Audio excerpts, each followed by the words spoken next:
everybody, and welcome back to another episode of The Male Perspective. I am your host, Lana Reid, and today, on this day, I have with me a gentleman by the name of Kerby Hypolite. He is an author, youth speaker, educator, and has just recently released a new book, a children's book that I'm looking forward to having him share. But first and foremost, as I always do, I take a quick moment to pause. Say thank you to you for making time for me today. Time is a gift. Once we give it, we can't get it back. So I appreciate you making space in your day to sit down and share with me. And with that, sir, welcome to the show. Thank you so much. Thank you so much for having me. Awesome. Well, you have just written a very a much needed children's book with a very unique and important message. Majest and Royal present alphabet affirmations, right? Did I get the title correct? That's correct.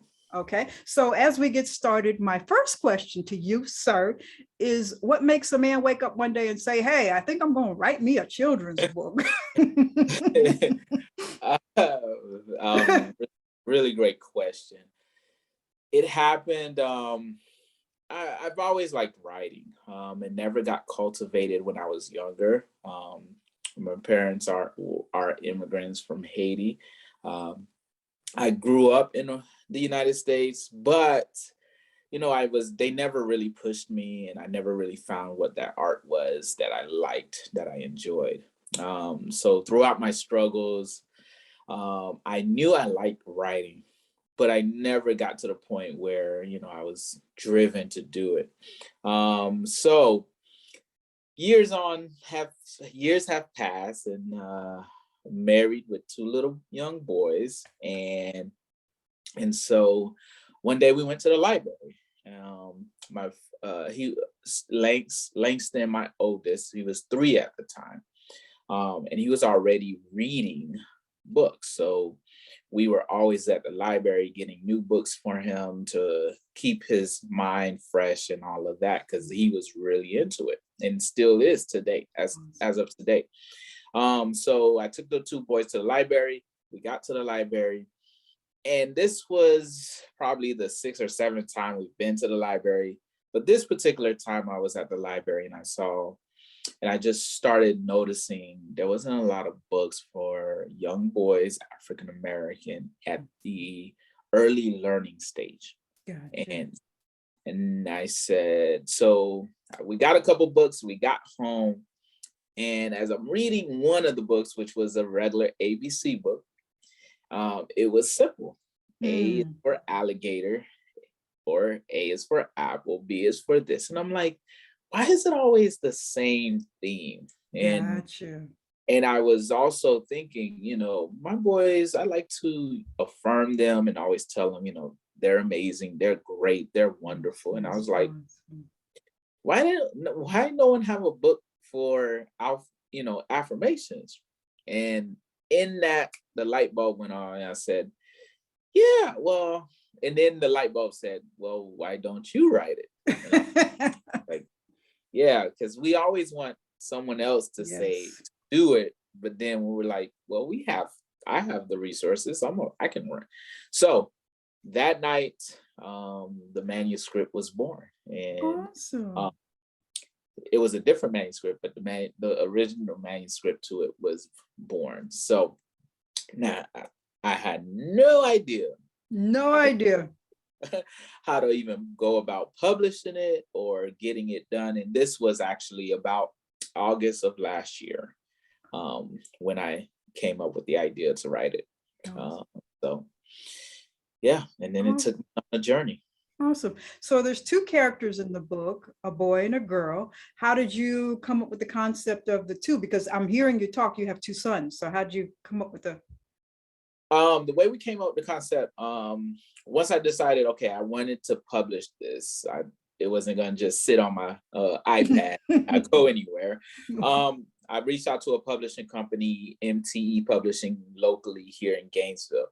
Okay. And we got connected, and we did all the stuff we needed to do. And I started working with them.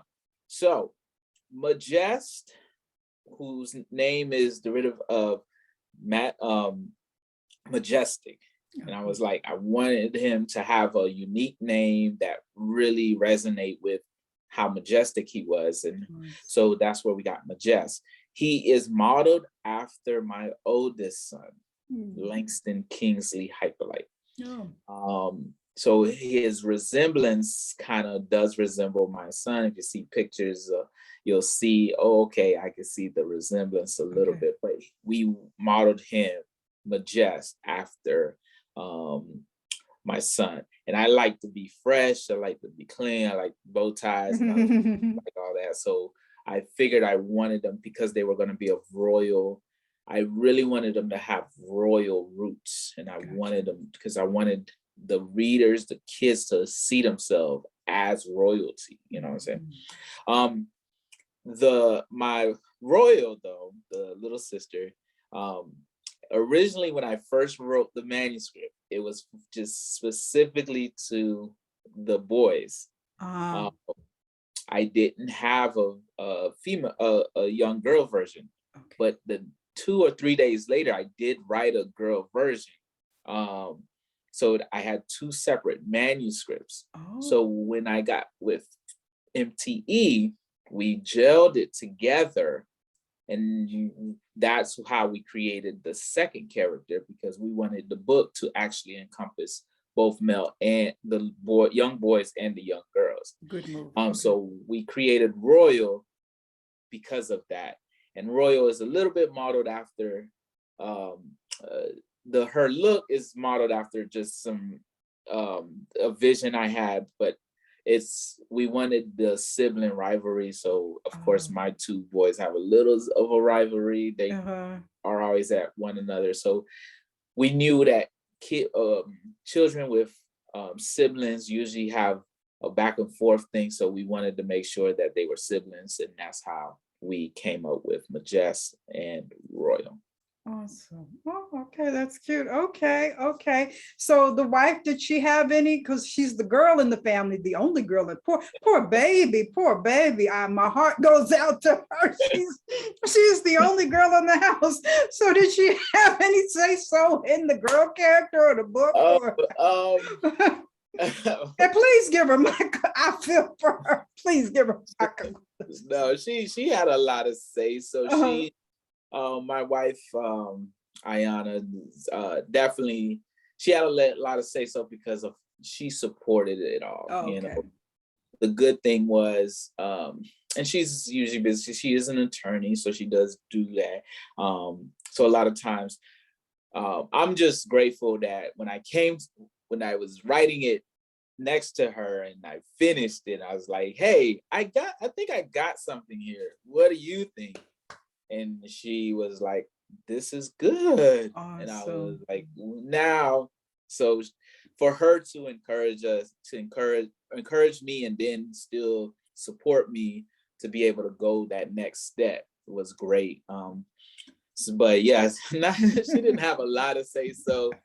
She couldn't make all the meetings, but eventually, everything was shared, and she was always. I think she was really ecstatic when she got the first drawings and illustrations, and then it was like, oh my God, this is real. Beautiful. Yeah, this is coming to be beautiful. Now, in addition to the book being about affirmations, there's a theme or a motto of the book. I've read Kerby and Creed. The Kerby and Creed, correct. What is that all about? The Kerby and Creed.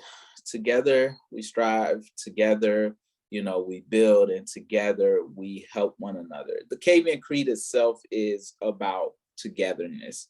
I wanted to implement how us as a community, especially Black African American, how we got to come together. Yes. So that theme in there is trying to make sure that the younger generation understand why being together is so important, and why helping one another is so important, why loving one another is so important, why being kind to one another is important. So that's what the Kerby and Creed is it's that cornerstone of, we got to do this together. We can't do it by ourselves, can't do it individually, and we have to connect with one another.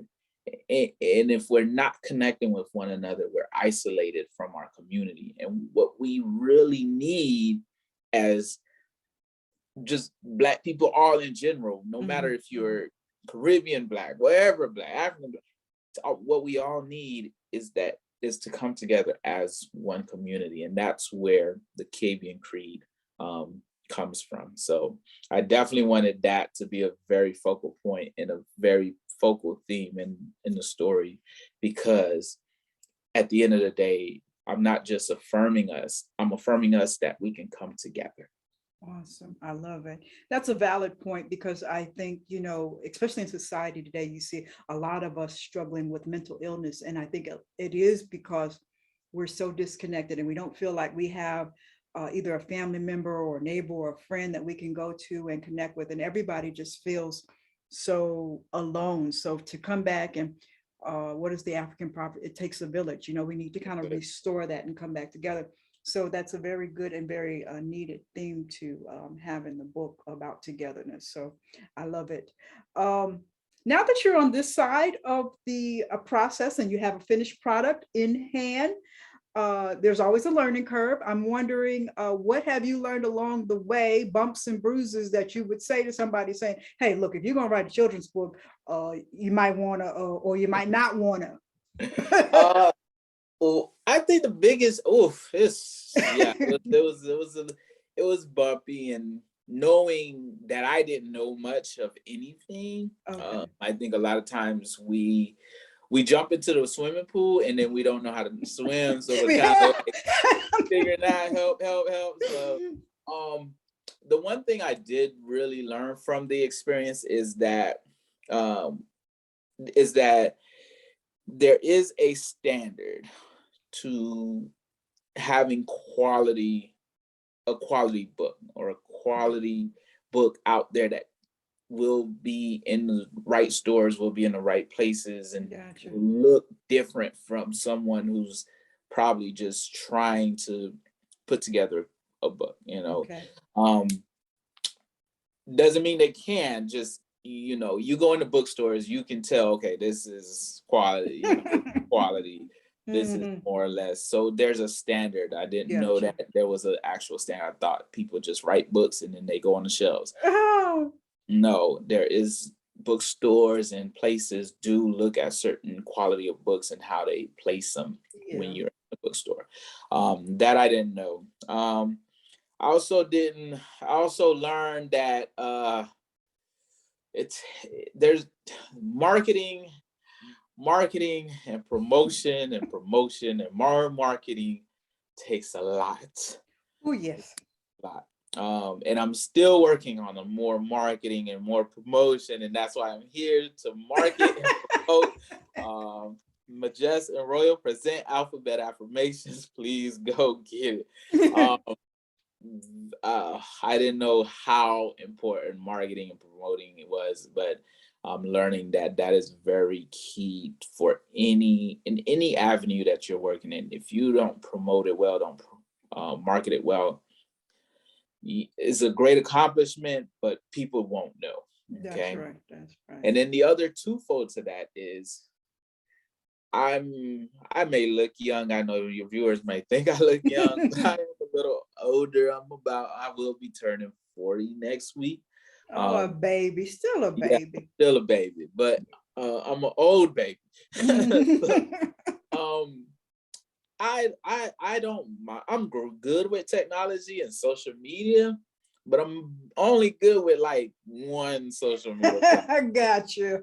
So learning multitudes of different social media platforms, I was like, do I really have to go and get that?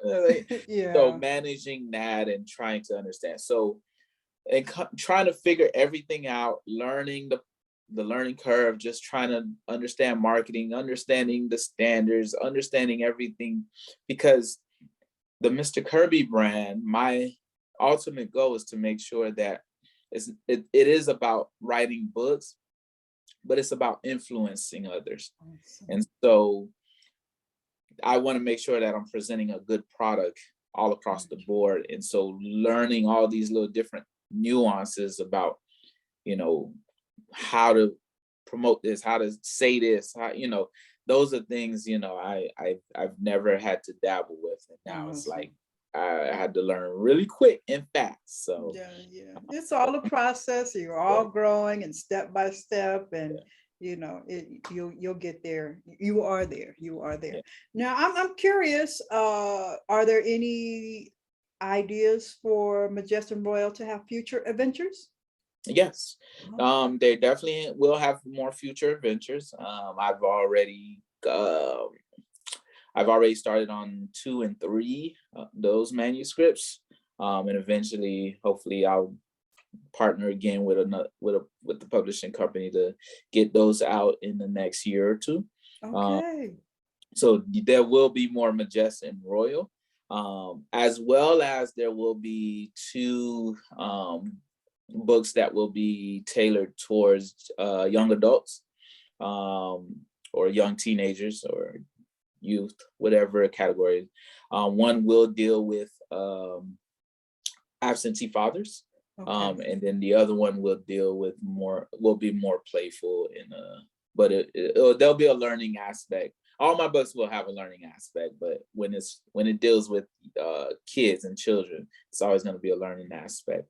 And then I do eventually want to at least complete my 2 novels that I have, my 2 fictional novels that I will be writing, and those are just for the adults only. So Well, go for somebody who didn't have a background in writing. You just said, well, let me just plow through this. I'm gonna make this happen. well, yeah, that's my goal that I've set, and I'm like, yeah, I'm gonna make that happen. So yeah, That's more right. Majest and Royal. We'll have a few more Majest and Royal, and then I'll graduate slowly, but maybe some years down the road, you'll be hearing new That's books. right. That's right. I love it. I love it. That's awesome. Well, sir, I was being nosy getting ready for today's show and roaming around your website, and I noticed that your educational background, some of it is in the film industry, Mhm. right? So my question is, or my hint is, are there any thoughts that maybe Majest and Royal will come to TV, or maybe a web series or something like that? Or I'm just gonna speak it out there, or I'm speaking it too. Speaking into existence. Okay. I would love for them to have an animated series. I would love for them to have a platform where they can definitely come alive, and the kids can see them visually, because I think reading is powerful, but having a visual reference is also powerful. So yeah, I'm willing to talk to anybody who is willing to work with me, and Awesome. um, definitely who would want those rights to be able to bring Majest and Royal to life and start a web series, a television series, a movie, whatever it is. I am open. Awesome. No Awesome. Well, I'll keep my eyes open. I'll keep my eyes open, because I think we need more diverse representation. We just have this uproar about the mermaid being Black, which kind of reinforces that we really do need to see more of us in all types of screens. So I think it would be a wonderful idea to look into later on. Right now you're trying to juggle everything else, so but I'm just putting my little hint out there.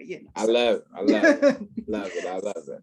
so as part of the book, you've developed a component to it, a mentorship program, Cabian Creed mentorship program. Yeah, the Kerby and Creed Mentorship Program. So that is another opportunity I want to give. And I currently work for a foundation, the Education Foundation of Alachua County.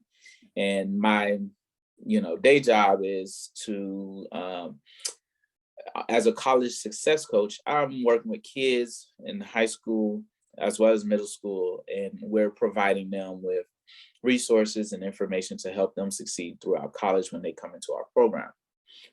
The blend that I want to do with Majest and Royal is also provide a mentoring component, because a lot of children, a lot of kids don't have someone to mentor them, Okay. or give them guidance, or just give them information or life lessons. So I do that on my day-to-day job. So I wanted to incorporate that. So that is an opportunity that is also being founded, and we're figuring out all the details on that, but we're definitely trying to expand it to be able to provide that service where whether I come and speak to kids or students, or just to give them, because I have a lengthy background on, I didn't do well in high school. I joined the military. I did that for 9 years. I was in the Navy. I was able to get my degree and then get my bachelor's. I have multiple experiences that I can give that can help not just the young boys as well as the young girls, but kids in general, to say, hey, you may find yourself in this particular spot, but you can get out of it. And so that is part of that mentoring, is giving those kids an opportunity to see someone like me, especially a male figure, to say, hey, if he can do it, I can do it, so that's the mentoring aspect of it. So I'm always available to come and mentor in any way, in any capacity needed. Awesome. So the program that you're developing, is it for boys and girls, or just? I have it's currently for boys, but I can do girls. But of course, I'm always mindful of just I'm just mindful. So I try to make sure, but I do, I feel though I want to promote more towards the boys for just the reason that we are losing a lot of our Black boys. Yes. And I feel like no one's really tapping in. We support our girls in a lot of ways. They do get a lot of resources. There's a lot of organizations out there for our girls. So I really want to tailor it towards the boys more, because the boys don't get as much resources and information and mentoring. So yeah, it's more tailored to them, but it is open to everyone, but definitely more focused on the boys to hopefully get there. And there's more to come in the years to come. I have God's given me a vision, and God's given me something that is brewing. So this is laying the foundation. So eventually, years from now, you'll hear about something even bigger. Awesome. I love it. I love it. I love it. Now, let me build on what you were just saying, because you were talking about Black boys need mentors, and it's so very true. And you're a Black man in the field of education, which is very, there's so few of you guys in this field of education, and we need to see more of you, because you have a great impact, especially on boys. Let me just pick your brain. Why are more brothers not in the field of education? What we need you there. How much time you got? Because you're so vital there. Okay, I'll tell you a story. And I think it stems from, well, I'll tell you a story and I'll tell you how it ties in. I've always felt I could do education. When I was just middle school, high school, I had a teacher in middle school who was African American, and loved him. I loved him. Amazing. Don't remember his name, but I loved him, but I remember his impact on me. So long story short, because I'm not gonna give you a long story. There was a time I had my father and I had my uncle, a family member, and they had asked me, what I want to do, and I was like, I told them, I was thinking about being a teacher. And they're Haitian Americans, so they're Haitian immigrants. So, but this is, I think, what stems from it. So they said, why would you want to do that? They don't make any money. So I'm like, and at that time, I felt defeated, because I was like, You're right. Because we're told as the male, black man, the black male, we have to provide. We have to be a leader. What occupation and education makes you a leader? A principal, maybe. A principal, maybe. But at that time, you're not seeing one as someone who's leading. Gotcha. Two, you're not being supported in that system. Gotcha. And then three, you're told as a black male, most of them, that you should do something that is going to warrant an income, an astronomical income. Okay. Gotcha. Which is hard to achieve for most, because we, the average really is not the average. Most black men make is not that much. Gotcha. Yes. So now society itself. So I think it's a mindset, because we push our black boys to do what? Play sports. Yes. To be the elites. Yes. To be the top. Education is not in the top of anything. Education is kind of at the bottom. Gotcha. So I think that is what stems it, that now you have a huge society of people who we've never really pushed males into that field. And now it's generations eon past, and now we're looking back like, wait, what did we do? Because who's been teaching our black males and our black girls? Mostly white people, white females. Yes. White females. I love all people. I love all people, but we haven't, as black males and black now there is a time there we did get more black female teachers and educators, but we're still lacking in the black male educators, gotcha. Teachers, principals. There is some out there, and I have all the respect for them, and those that are out there, great, keep it up, continue to do that great work that you do. Understand it doesn't go unnoticed. You are making an impact. Awesome. But I think we've never really, as a community, said we need more. Education is important. Let's put our black males in there. Gotcha. Where it's important, so that we can. So I think that's why we are where we are right now with that. Gotcha. And we're starting to see a slow turn, but it's really slow. So really slow. So hopefully in the future we can start to promote education. But once again, even education is having its issues and its concerns from the top to the bottom. Yes. The support, having the correct facilities, having the supplies you need, having the resources, feeling important, and right now, across the nation, we're lacking on teachers. Oh yes. I was. So now we're having, a crisis in the educational system. There's always been a crisis, but now we even having a more crisis where now we're losing teachers by the dozen. So now it's like, what can we do to replenish that?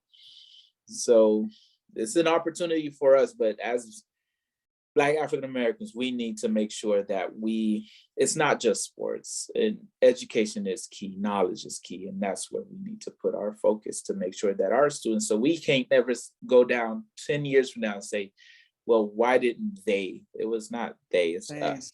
That's true.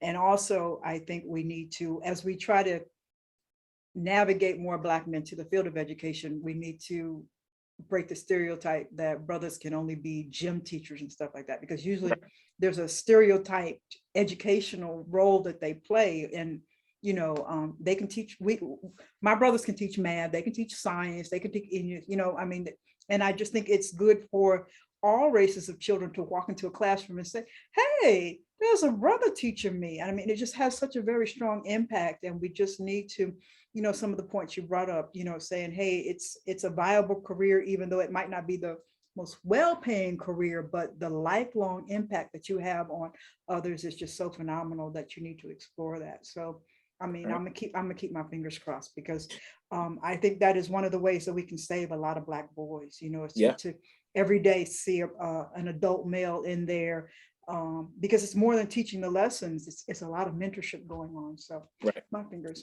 crossed, my fingers crossed, my fingers. Well, sir, I got a few more questions. And then I'm gonna let you go. I don't want, like I said, it's evening time. I don't want to take up your time, but I want to stay on the line of, excuse me, education. You are a college success coach. So you've seen in your journey, some kids make it to college and some kids don't. Mm-hmm. What are some things that parents and educators can do that are more likely to facilitate their children? You mentioned in the beginning you read to your boys, and I think that's important, but are there some things that we can do from the onset that's going to encourage our kids to go to college or trade school? Because I like to tell people college is not for everybody. So, Right. you know, have you seen some tools that are successful? Yeah, and I'm glad you said it's not just college. I think too, we put a lot of our bad eggs in college, and some of our students aren't made for college. Mhm. But there are tools. The most important tool is commitment to your children's education. Okay.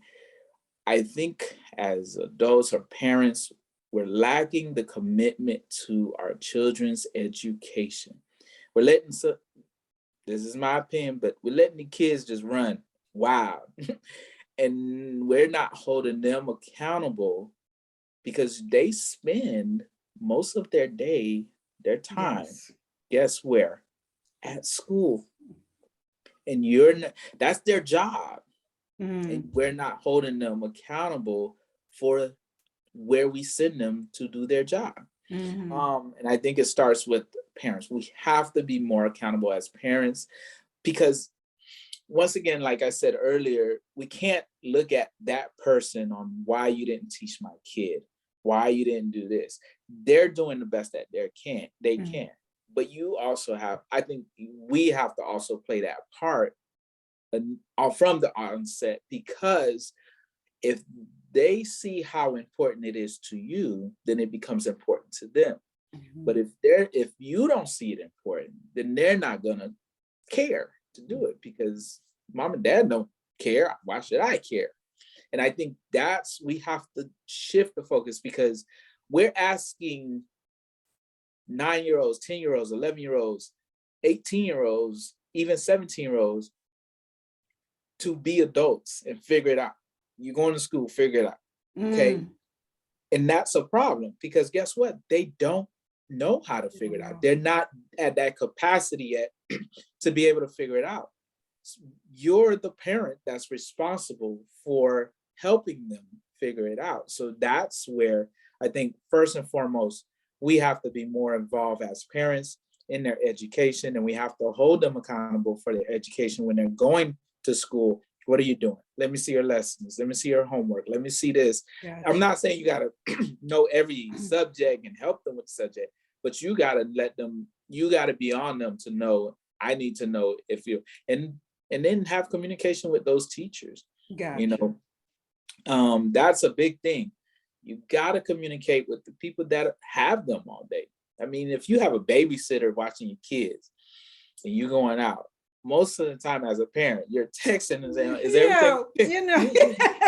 right? So you're texting and saying, are you okay? Okay, is everything all right? You can't even focus on what you're doing because you like, You're okay, worried about, yeah. exactly. Why aren't we worried the same way when it comes to our kids at school, that we're reaching out to those educators, we're reaching out to those teachers, reaching out to the staff or guidance and saying, hey, um, report cards, I saw that report cards came out, but I didn't get a report card. Mm.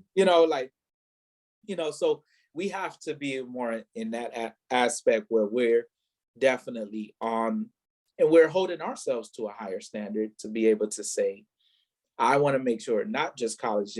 I agree. I tell when I'm meeting with my students, I always tell them, I would say, what I want for you is I want the success you see for yourself, because I could push you towards college, but maybe that's not what God, your purpose is. Okay. I could push you towards trade school, but maybe that's not your purpose. Okay. Now we do want them to go to college, and that's what we provide as a resource in the Education Foundation. But we do understand, I do tell them, hey, there are other opportunities, and doing that. If you like working with your hands, I'm not going to put you in a classroom full of books. If there's other opportunities, you can utilize your hands, and do, welding, whatever, plumbing and construction, that kind of stuff. And there are great programs out there that only need, a year or two of schooling. And guess what? You're out there in the field working with your hands, so, and making pretty good money. Yes. Some of these professions, I'm looking like, wait a minute. Maybe I chose the wrong thing. Exactly. I was like, oh, wait, maybe I should go out there and get this hammer and do this. Do some construction work. Yes. But I think, I definitely think those are the tools. Is one, we as parents have to hold ourselves accountable. We have to be more involved in our kids' education, and we got to hold them accountable with when they go and get that education, that they're doing what they're supposed to do. And then at the same time, we just have to be more involved, because if we leave it up to the educational system, keyword system, the system's not working properly at the moment. No, not at all. So if we're waiting for the system to change, we're already behind the power curve. I like that you mentioned parental involvement. I have a friend, and he's a Black male who's been a teacher in some of the roughest urban areas in Los Angeles for 30 years. And one of the things that he's constantly saying to me now is, year after year after year after year, he gets less parents at PTA, less parents at open house. And it's like every year it's just less and less. And he's like, I don't understand, but they show up when there's a problem, blaming me for the problem, but you're not here with me. This is a partnership. I'm not, I can't do this by myself, So I think somewhere along the way, not only is the system broken, but parents have not had their hands in the mix to like, hey, what's going on here? So I don't know how we turn this bus around, but we can't turn that bus. It's a hard one to turn around. And once again, I think it's a mindset. It's us not being a community. It's not us being together. It's not us trying to help one another. And I think we've also gotten to the point in society where we've distributed blame.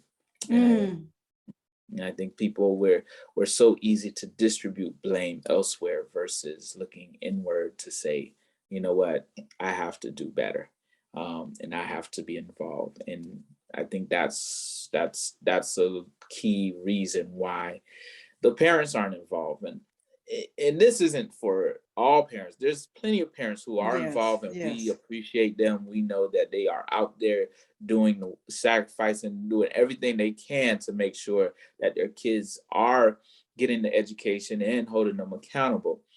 But there is a big majority of parents and people who are not, pouring into those kids, and they're just leaving them to be their own adults. And that's I think, and we understand too that circumstance can play a role in that. There's so many, I always say this to my kids or people, there's so many excuses we can use. At some point we have to figure out what are solutions versus excuses. True. And that's the thing that bothers me, is we're always finding excuses. And if you read in the book, in my biography, one of the things that they quote me on when they were writing my biography on in the back of the book was, I have a saying for my kids. I said, don't bring me a problem, bring me a solution. Good. Okay. Good. You bringing me a problem. My first, as a male, as a man, I want to know how do we fix it. Okay. But if you bring me a solution, what that tells me is you went beyond, above and beyond to figure out how to solve that problem. Awesome. Critical thinking. Awesome. We're lacking critical thinking. We're lacking life skills. And we're lacking a lot of that, those components that helps us as human beings to do things on our, to be accountable on our own and understand, wait, I don't got it all together. Yeah. I'm not that great at it. I need your help. And I need to be able to also know when I can do, you know, I can push myself, but I need your help as well. And I think that's what I tell my kids. Y'all bringing me problems. I need to find me a solution, you know, and they're only 4 and 2, but I'm instilling that in them so that they understand you cannot go out in this world and expect someone else to fix your problem. Yeah. You have to learn how to fix it. And if I don't teach them that now, guess what? They're going to want someone else to fix that problem for them. And that's not somebody else's job. Yes. Job. So that's why I feel like if we can get our mindset changed and get the parents to understand that this is important. Education is important. And the last key I like to make would be, I know everyone, education itself, you know, I always say it's not just the education aspect, it's the knowledge of education. Mm-hmm. Because it's knowledge that we're seeking, okay? Mm-hmm. There's no way you know something if you're not taught something. Mm-hmm. That's what is key for education, gotcha, okay? Gotcha. You can't do something, want to do something if you don't have the knowledge, the education to do it, you know? So I try to tell them, we're not saying you need to know algebra and how X equals Y, Z. No, but going to school on time every day, okay? Because your employer wants you to come to work on time every day, okay? How to respect your teacher in the classroom, because your manager's going to, you know. Life experiences, yeah. Those are the elements that are being taught though at a sub level, where those are the experience of what education is going to provide for you. Yes, you're not going to use trigonometry. Yeah. But learning how to talk to an adult, learning how to, hey, if someone's, you know, other peers around you, knowing how to deflect and leave, you know, okay, there's some not getting fights and stuff like that, like how to control anger, how to control your emotions, how to control, you know, how to talk respectfully, how to walk around with your pants pulled up, you know, it's all kinds of stuff. So those are the lessons. Then and they always come back and be like, oh, yeah. I just read on the some article. These kids are now they're cooking chicken in NyQuil, and I was like, we would have never even thought that was something you should do. Like, why are these kids today so? Yeah, we could do that. Yeah, we can try that. But you know, there's just certain practical thinking life skills, I think, that they're just not packing together. And you know, some of it has to do with what you were saying. And I mean, I don't know. I don't know where we're going. I'm just hoping for the best, because it just seems so chaotic. And I don't know, but we have Kerby out here trying to get these kids some affirmations and some direction and some guidance. So and you know, you're starting with your kids at home, and I think that's beautiful. Let me ask you this, because there's a girl in a character in the book. Are the Hypolites working on a girl? Perhaps maybe we see one along the way.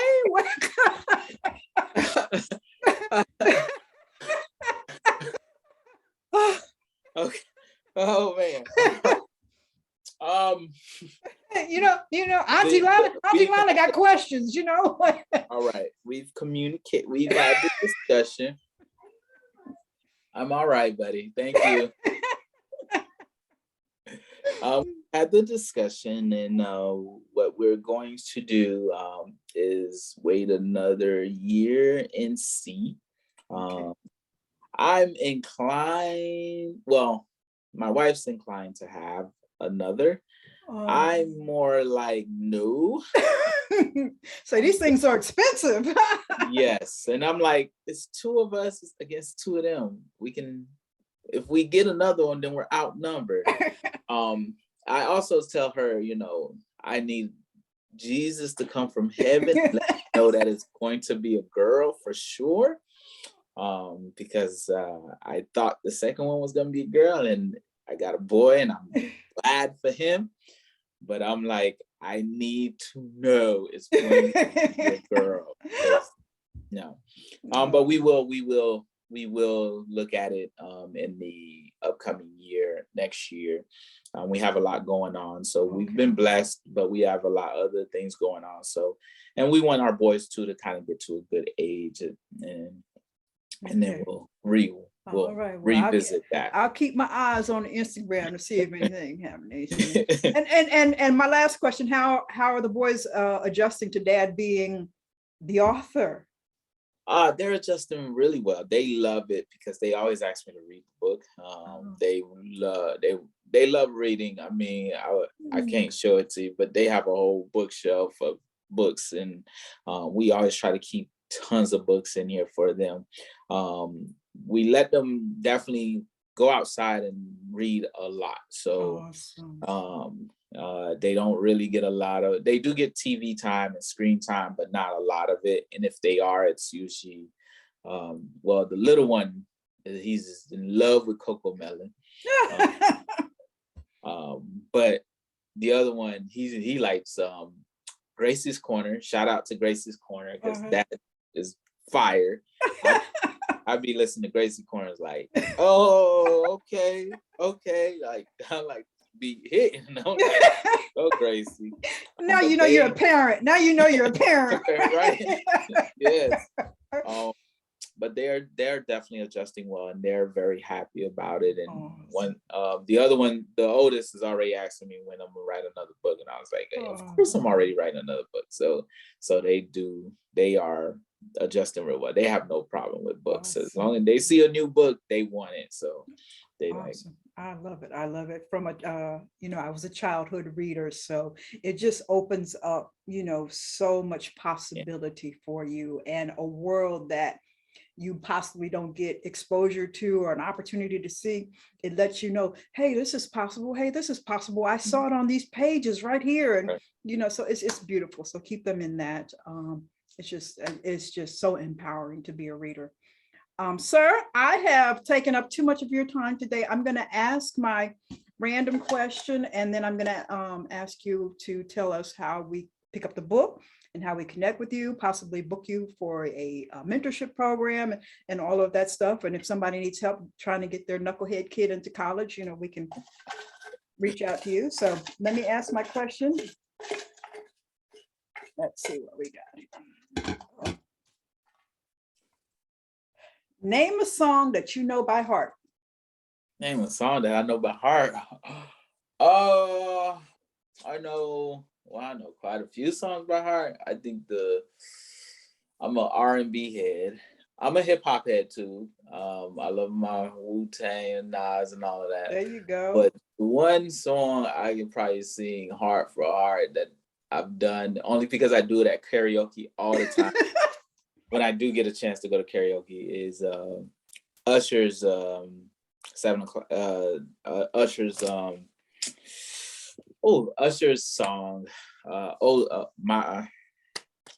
The one where he's like 7 o'clock on the dot. Okay. 7 o'clock on the dot. Yeah, that I know that by heart. Yeah. Awesome. Okay, cool. And karaoke, when you get a night, you and the missus get a night out. That's beautiful. That's beautiful.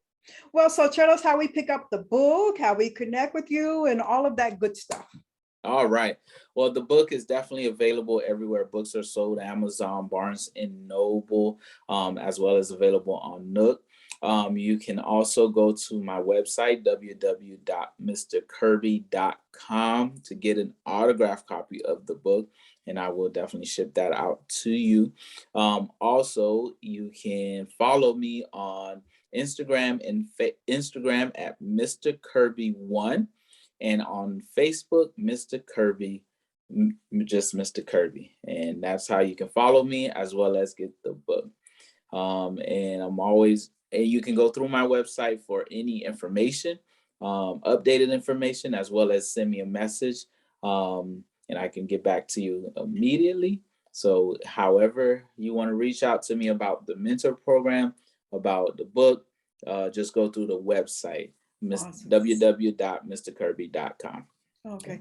Now, while you were talking, I just had a thought. A lot of times when I go to public libraries, they have readings for young kids. Do you do those? Or are you open to those? Yes. Or okay. Open. I am open to any engagement where if you have Majest and Royal Alphabet Affirmations and you would like me as the author to come and speak or come and read, do a read aloud, that is also available in any point in any time. Of course, depending on schedule, but yes, I am available. Just reach out through the website once again, www.mrkerby.com, or through my social media feed, Facebook or Instagram at Mr. Kerby1 or Mr. Kerby.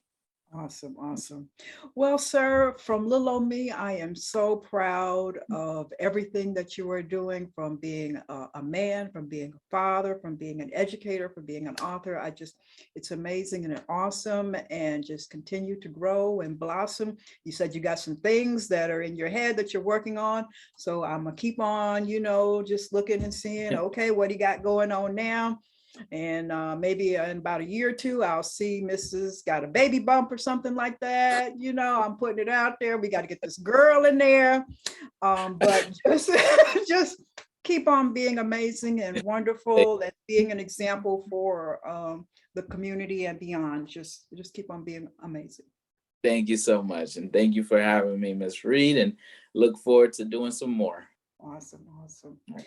That is all for this week's episode of The Male Perspective. I'm your host, Lana Reid, and I will see everybody next time.